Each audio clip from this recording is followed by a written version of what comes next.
دن بدن کھلنے لگا ہے نعمت الاسلام یہ۔ بسم اللہ الرحمن الرحیم۔ صرف 5 منٹ کا مدرسہ قرآن و حدیث کی روشنی میں 163واں دن 13 جمادی الثانیہ۔ نمبر 1 اسلامی تاریخ۔ غزوہ تبوک۔ فتح مکہ کے بعد پورے عرب میں اسلامی دعوت و تبلیغ کی اصل حقیقت واضح ہو گئی اور لوگ اسلام میں جوک در جوک داخل ہونے لگے۔ ایسے موقع پر رومی حکومت نے اپنے لیے خطرہ محسوس کرتے ہوئے مدینہ پر حملے کا ارادہ کر لیا اور اس کی تیاریاں شروع کر دی۔ شام سے آنے والے ایک قافلے نے مسلمانوں کو اس کی اطلاع دی۔ روم کی سلطنت آدھی دنیا پر حکومت کرتی تھی اور اس زمانے میں سب سے بڑی طاقت شمار ہوتی تھی، اس لیے مسلمان بہت پریشان تھے۔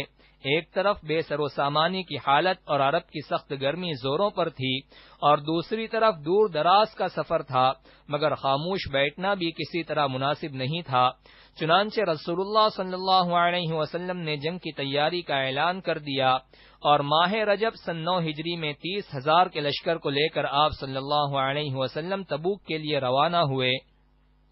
مسلمانوں کے اس دلیرانہ اقدام کی وجہ سے رومیوں پر بڑا اثر ہوا اور انہوں نے حملہ کرنے کا ارادہ چھوڑ دیا اور بہت سارے قبیلے کے سرداروں نے صلح کر لی۔ یہاں 1 ماہ قیام کرنے کے بعد رسول اللہ صلی اللہ علیہ وسلم بغیر جنگ کیے فتح مندی کے ساتھ مدینہ واپس ہو گئے۔ یہ آپ صلی اللہ علیہ وسلم کی زندگی کا آخری غزوہ تھا۔ نمبر 2 اللہ کی قدرت۔ منہ میں رطوبت یعنی تھوک۔ اللہ تعالیٰ نے منہ میں تری کو پوشیدہ رکھا ہے کہ کھانا منہ میں رکھ کر چباتے وقت وہ تری پیدا ہوتی ہے اور کھانے کے ساتھ مل کر اس کے ہضم ہونے میں مدد کرتی ہے۔ عام حالات میں وہ تری ہلکی رہتی ہے جس سے حلق تر رہے اور سوکھنے نہ پائے، ورنہ آدمی بات ہی نہ کر سکے۔ اگر تری بالکل نہ رہے اور منہ ایک دم سوکھا رہے تو دم گھٹنے لگے اور انسان زندہ نہ رہ سکے، اور اگر تری کھانے کے علاوہ بھی منہ میں پیدا ہوتی رہے تو بات کرنے میں دشواری ہو اور منہ کھولنا مشکل ہو جائے۔ وہ کیسی قدرت والی ذات ہے جو کھانے کے وقت میں رطوبت کو زیادہ مقدار میں پیدا کرتی ہے اور عام حالات میں نارمل رکھتی ہے۔ نمبر 3 ایک فرض کے بارے میں۔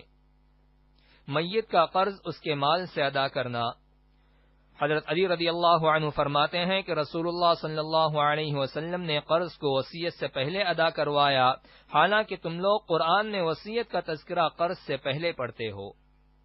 فائدہ: اگر کسی شخص نے قرض لیا اور اسے ادا کرنے سے پہلے انتقال کر گیا تو کفن دفن کے بعد مال وراثت میں سے سب سے پہلے قرض ادا کرنا ضروری ہے، چاہے سارا مال اس کی ادائیگی میں ختم ہو جائے۔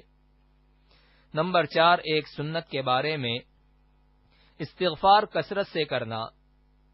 حضرت ابو ہریرہ رضی اللہ عنہ فرماتے ہیں کہ میں نے رسول اللہ صلی اللہ علیہ وسلم کو فرماتے ہوئے سنا کہ خدا کی قسم میں دن میں 70 سے زیادہ مرتبہ اللہ تعالی سے توبہ و استغفار کرتا ہوں۔ نمبر 5 ایک اہم عمل کی فضیلت۔ اپنے اخلاق درست کرنا۔ رسول اللہ صلی اللہ علیہ وسلم نے فرمایا، کامیاب ہو گیا وہ آدمی جس نے اپنے دل کو ایمان کے لیے فارغ کر دیا اور اسے صحیح سالم رکھا اور اپنی زبان کو سچا بنایا، اپنے نفس کو نفس مطمئنہ اور اخلاق کو درست بنایا اور کانوں کو حق بات سننے کا اور آنکھوں کو اچھی چیزوں کو دیکھنے کا عادی بنایا۔ نمبر 6 ایک گناہ کے بارے میں۔ کسی کے ستر کو دیکھنا۔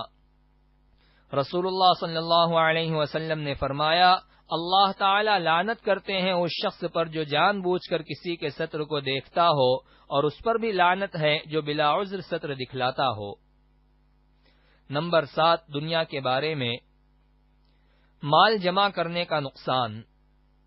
رسول اللہ صلی اللہ علیہ وسلم نے فرمایا، تم مال و دولت جمع نہ کرو کیونکہ اس کی وجہ سے تم دنیا کی طرف مائل ہو جاؤ گے۔ نمبر 8 آخرت کے بارے میں۔ پرہیزگاروں کی نعمت۔ قرآن میں اللہ تعالیٰ فرماتا ہے، قیامت کے دن پرہیزگار لوگ جنت کے سایوں میں اور چشموں میں اور پسندیدہ میووں میں ہوں گے۔ ان سے کہا جائے گا، اپنے نیک اعمال کے بدلے میں خوب مزے سے کھاؤ پیو، ہم نیک لوگوں کو ایسا ہی بدلہ دیا کرتے ہیں۔ اس دن جھٹلانے والوں کے لیے بڑی خرابی ہوگی۔ نمبر 9 طب نبوی سے علاج۔ مسواک کے فوائد۔ رسول اللہ صلی اللہ علیہ وسلم نے فرمایا، مسواک منہ کی صفائی اور خدا کی رضامندی کا ذریعہ ہے۔